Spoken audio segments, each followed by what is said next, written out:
மீண்டும் சுவாரஸ்யம் பகுதியில் உங்களை சந்திப்பதில் மிக்க மகிழ்ச்சி.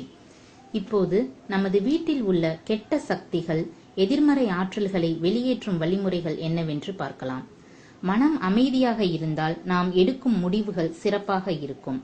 அம்முடிவுகளால் வாழ்க்கையும் சிறப்பாக இருக்கும். அம்மனம் பாதிக்கப்படுவதற்கு உளவியல் ரீதியான காரணங்கள் மட்டுமல்லாமல் கெட்ட சக்திகளும் எதிர்மறையான ஆற்றல்களும் கூட காரணமாகும்.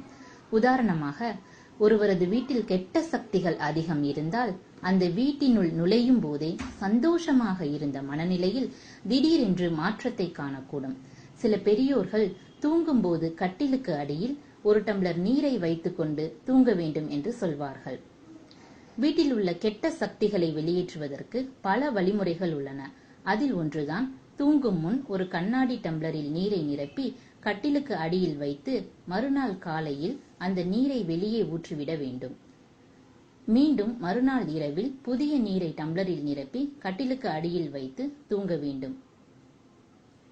எதிர்மறை ஆற்றல்கள் இருப்பதை எப்படி கண்டுபிடிக்கிறதுனா, இரவில் ஒரு டம்ளரில் சுத்தமான நீரை நிரப்பி அறையில் வைத்துவிட்டு மறுநாள் காலையில் பார்க்கும்போது அந்நீரில் சிறு சிறு நீர் முட்டைகள் மற்றும் நீர் கலங்களாக இருந்தால் நீர் எதிர்மறை ஆற்றல் முழுவதையும் உறிஞ்சிவிட்டது என்று அர்த்தம்.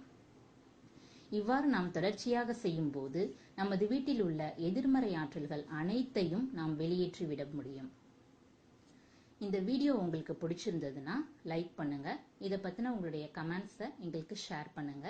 இது மாதிரி பல சுவாரஸ்யமான வீடியோ பார்க்கணும்னா எங்களுடைய சேனலை சப்ஸ்கிரைப் பண்ணுங்க. நன்றி, வணக்கம்.